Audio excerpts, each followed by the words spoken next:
Bang! All right, hey, UFC 267, bit late for the breakdown. Let's go from the top.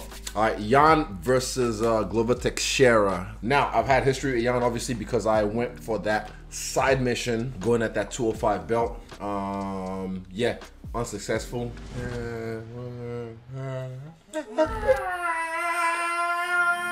So what I was doing, I'm on the main mission. My main mission is being the best fighter in the world at middleweight.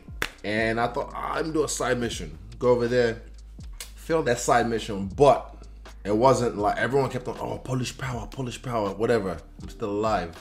Or Polish power. But for me, I just felt like I could have done better. That's just why I said, like, you know what? I'll give it to him because I felt like I could have done better. I put that on myself. But I mean, I've had people say they thought that I won that fight, but nah, that's whatever. I felt like I could have done better, so I give it to him because he won that fight. Do you believe in Jan's suicide victim group? Oh, suicide victim. I juju. I should have put his name in the death note. I would have fucking taken care of him. I didn't realize we were doing jujutsu.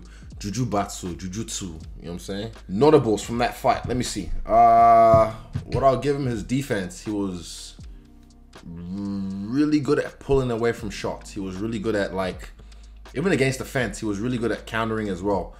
He missed a lot of those counters, but he was really good at making me second guess. Yeah. He made me second guess. I still tagged him, but he made me second guess when I was gonna throw. Yeah, I didn't try and take him down, but I've seen over the years he's had good takedown defense. I know he's a black belt in Brazilian Jiu-Jitsu. Good body kicks, good hook, good left hook. That's one thing he dropped Luke Rockhold with, off the clinch. He's really good at throwing off the clinch as well. When you attack him and you try and create something on your exit, he'll try and throw something back to disrupt your exit as well. And he's really good with that left hook. That's what he almost always finishes on. There's many kinds of hooks, many kinds of punches, but his left hook, he knows how to throw it differently. He knows how to throw it different ways. You know what I'm saying? If you know, you know. I don't know how to explain to you. Right now, we're down for time. Now, Glover. I might bet on Glover. Something about Glover, I don't know what it is. Ever since he came to the UFC, his story, he was with John Hangman and Chuck Liddell for years, helping them get Chuck ready for his big fights back in the day, but he had like visa issues that he couldn't get to the States. So it took him a while to get to the UFC, to the big show, and then he came in and did so well, beating everyone up. Then he got up to the title challenge against old motherfucker Jones, old Bunny Jones. What else can you call him?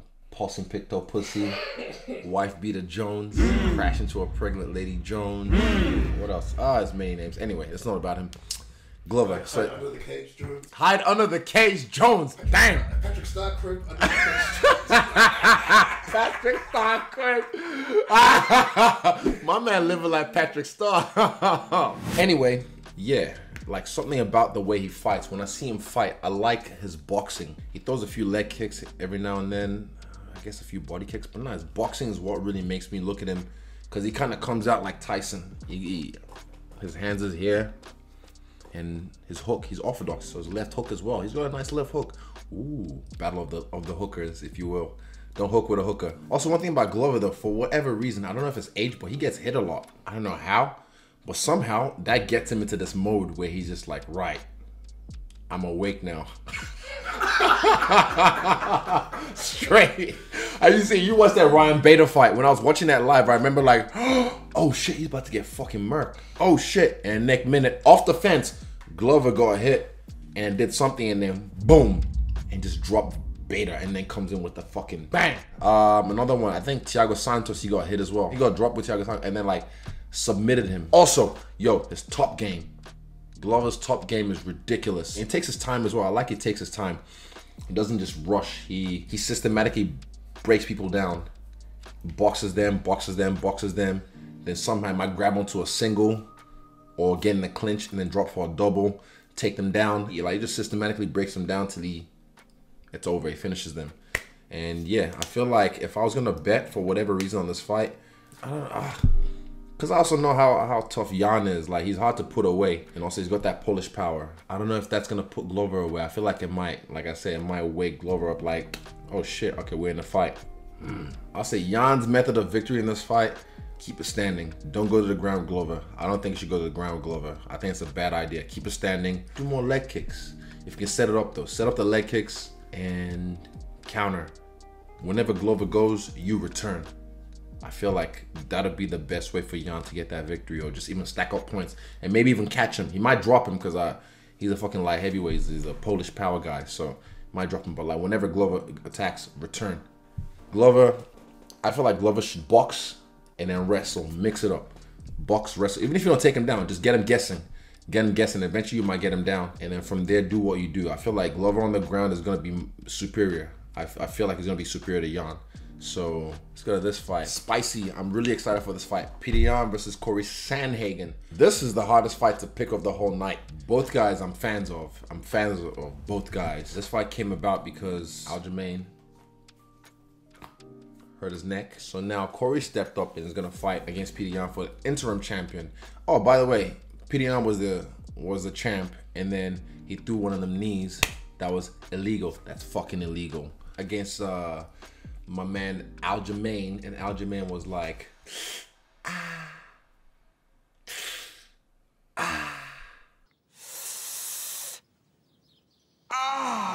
yeah, it is what it is. It is what it is. Petr Yan, what I like about Petr Yan is that he is bisexual. He knows how to be orthodox and southpaw. What my boy Frankie Angle, shout out to Frankie Hitman, talk about Petr Yan. We say stocky, stocky, stocky, stocky, stocky. He knows how to use that pressure. He knows how to use that pressure. He knows how to come forward and put people on the fence and attack them. Even that bisexual footwork, he gets them to the fence where they're not quite at the fence, and then he'll switch hit. He'll throw something, then switch to orthodox or southpaw or the opposite stance, and then like switch it and catch them. And yeah, that's really educated. That's dangerous. That's what I'm saying. It's dangerous. So it's a lot of people can't deal with that because they don't understand. When you hit a barrage of something, then they do this, they don't realize, oh, the guy switched his feet, and he's closer now because I took a step back or a few steps back. Fun story about Peter. When I first saw him at Tiger Muay Thai years ago, maybe 2014, 13, I can't remember. And back then in Tiger Muay Thai, they had the little room, the fucking staff room. That room was this little, like, I don't know if it was a sparring room, I can't remember, but that room was compact, filled with mats on the wall, on the ground, and just compact. Smelled like fighting, just a gym. If you know, you know. And if you've been there, you know what I'm talking about. But then I remember him and Kai used to go at it. That was one of Kai's main sparring partners, and vice versa, one of Petr Yan's main sparring partners, and he used to go at it. And we used to have like separate sparrings for the smaller guys and the bigger guys. So then I used to watch Peter spar, and I would just be like, man, he's just murking everyone. He's literally just fucking everyone up. And I was like, man, who is this guy? Who's this? I like his style. He was real playful, real agile. Bah, bah, bah, bah, bah. Ah, ah, ah, ah. And I remember one time after sparring, I asked him, like, yo, can we play? Can we have a, like, because I just wanted to feel him. I just wanted to see, like, what he's about. And I tell you, yeah, he was legit. After that, I was like, yo, this guy is, I knew he was going to be a world champion from there. I was just like, okay, this guy is, he's on. He's one of them. He's one of the ones, you know what I mean? Yeah, another thing I like about Petr Yan is his counters. He fights with his hand on the trigger. So if you throw and he feels the opportunity, bang, he pulls the trigger and then counters with like a fucking 4, 5, 6 combo shot. Hands and feet, elbows and knees, everything. Now, let's move to Sandhagen, my man Sandman, Cory. My favorite thing I like about Cory is his footwork. And he's talked about this, you know, with his inspiration coming from guys like Dominic Cruz, the cadence. I love that. And I love the way Cory's taken that and put his own flavor on it, his own. I love watching him just move around people. It's almost like a b-boy, just top rocking. Bah, bah, bah, bah. He's got this beat to him. Yeah, he fucks a lot of people up with that because they don't understand the rhythm he's on. They don't understand the timing because they don't understand rhythm, and he catches them off beat as well. Because like I said, he's on a beat, boy. He's on his beat. Oh, shut up. Just shut up. Just. Why did you angle that towards me? What I like about Cory in this fight, let me see. He's a longer guy, obviously. Yup, he's a longer guy. Taller guy, and he knows how to use that range. He knows how to use that range. I love his jab. His jab is educated, bop, bop, and he knows how to turn shit. He knows how to use that jab on different levels. This is the hardest. I never pick fights anyway, but like this is a pick'em fight. This one right here is a pick'em fight. It's like I'm a fan of both guys. I appreciate both their styles. I love what they both bring to the division or to the UFC in general, because I take inspiration from both of them in the way they fight. So, yo, I'm not betting on this one, put it that way. But may the best man win. On to my main event of the evening, Daniel Hooker versus Islam Makhachev. Look, let me tell you, fuck what you think. Fuck everything that you think. Because a lot of people, you know, Islam is this and that, and rightfully so. Islam, I've seen the way he fights. I love his wrestling, obviously, because he's from that pedigree of the Dagestani boys, you know. But what I really like about Islam is his striking. Compared to even Khabib's, his striking is much better than Khabib's. And Khabib had good striking, but he's more polished. But you guys don't understand. You don't understand the psychopath that I have to work with. Team captain Dan Hangman, captain New Zealand himself. He just fought under a month ago, or just over a month ago, and then stuck around and decided, I'm gonna take this fight against the guy that no one wants to fight. And one thing I really like, I know it might not be relevant to this, but one thing I really like was his tweet when he announced this fight, and he said, "Burn the boats." Fuck. If you know, you know. That is the fucking most gangster shit.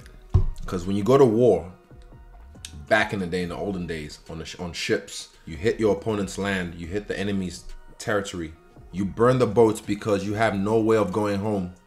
You have no way of going home. And he has no way of going home because of the system we have currently in place in New Zealand with this whole MIQ, quarantine, COVID. So he said, burn the boats. Fuck it, let's go.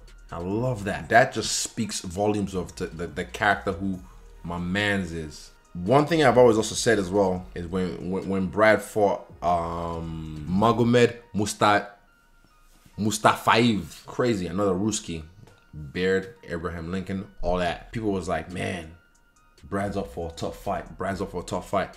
And I remember Brad just being like, bro, you haven't trained with these guys. I was in Thailand. I've trained with many of these guys, many of these Russians. They all have a limit. They all quit. Pretty much Brad said they all have a limit. You just have to push them to that limit. And in that fight, like leading up to that fight, everyone counted Brad out. Everyone counted Brad out, apart from our team. And then what happened? Brad smoked the guy. Literally smoked him. Beat him from belt to belt. I'm pretty sure he won all 3 rounds. That's the same narrative I feel like we have in this fight. A lot of people see this guy, they see someone with that Abraham Lincoln beard and they go, I have to fight a Russian. Oh, it's just like Khabib. They all have a limit. Khabib's special. Khabib's a special one where I've seen it live. His limit is far beyond that than most of them. So I feel like Dan, his demeanor and his narrative in this fight is the same thing as like they all bleed. And Dan said they put their pants on the same way I put my pants on. I've seen this, and he knows. He said you're betting on a losing horse, and I believe that because I believe in my team, and I know with the bullshit that we've gone through and the real shit that we're going through, Dan's got this fight in the bag, and I'll bet my money on this fight. Dan's got this fight in the bag, guaranteed. And you can write in the comments whatever you want to say, but yeah, this is my team, and I ride with him for life. Now, story time. Story. Once upon a time. So, UFC 219. I go over there with Dan. I'm not signed to the UFC yet. I go over there to Vegas to help Dan fight against Mark DeCasey. And then after the fight, I think it was around New Year's. It was New Year's, yes. After the fight, I think it might maybe the next night, whatever. Me, Dan, Jenna, and then we needed something to do for the night for New Year's. We got to turn the New Year up, you know what I'm saying? Yeah, get crazy, woohoo! Then we link up with Gokansaki and his crew, and I can't remember what club they was at, but then we'll link up with them and then head into the club. We're in this club, it's packed as fuck. Packed. Fucking packed. You have to walk, like, excuse me, sorry. I was walking through people like this because I don't like having my hands down, because if I brush on someone, I touch their ass or something. How dare you? I wasn't meaning to, it's just my hand was down. So yeah. You need to leave. And then, fuck, we get to some corner of the bar. I get couple of drinks for everyone. I think I got the first round, and these drinks are like this tall in Vegas with the fucking straws, and they cost an arm and a leg. I wasn't rich back then. You know the vibes. I wasn't rich back then, so I was just like, I bet. Take the drinks back to everyone. Was sweet, and then we're chilling, sipping drinks. Like I said, it's packed in this fucking club. This is before COVID, way before COVID. So everyone was in there, just like, yeah. So I turned around, I was talking to someone or whatever. Then I remember, like before that, even I can feel the heat between Dan and Gokhan. Kind of just something was happening. I didn't know what it was, but something was happening. It was spicy, you know what I'm saying? It was a little spicy. And then I turned around, I was talking to someone, I was talking to Jenna or whatever, and I turned back around, and all I see was Dan and Gokhan Saki like head to head. I'm talking like head to head, like, huh? And they were talking like literally like a friendly convo. It was more like, yeah, blah blah blah blah blah, yeah, huh? And they were saying something. I can't remember what it was saying because the music was loud there, and they were just talking and blah blah blah blah blah. And I was just like, oh shit, it's about to go down. So I just like, I danced over. I was just like, hey, what's up? Hey, and then whatever reason, it just dissolved. It dissolved, literally just dissolved right there. So yeah. And then I remember just talking to Dan. From what I gathered, it was just two alpha males just clashing. And it happens. It's what happens in our sport. It's what happens in life. But now they're cool. They've trained together and they're best friends. They're like this. That was funny. And I remember just me and Dan heading up to the roof. Me and Dan were on the roof dancing amongst a lot of people. Just like, You can see the whole of Vegas, the strip, and it was a moment I'll never forget because it was just like, I don't know, it's one of those moments for life.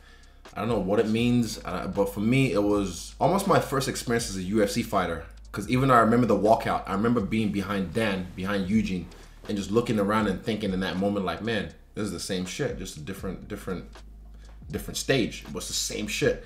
You're about to walk out to a fight and fight in front of all these people, but it's the same shit, but just a different stage. So that was a moment for life. I locked in. And even being in the corner talking to Dan, and I just repeated what I guess me and Eugene talked about in the corner. Yeah, so that was my first introduction into being, I guess, a UFC fighter. It was a nice little intro. Rawr. I'm out. Boom, look at that. Look at them, no pants on, none of them.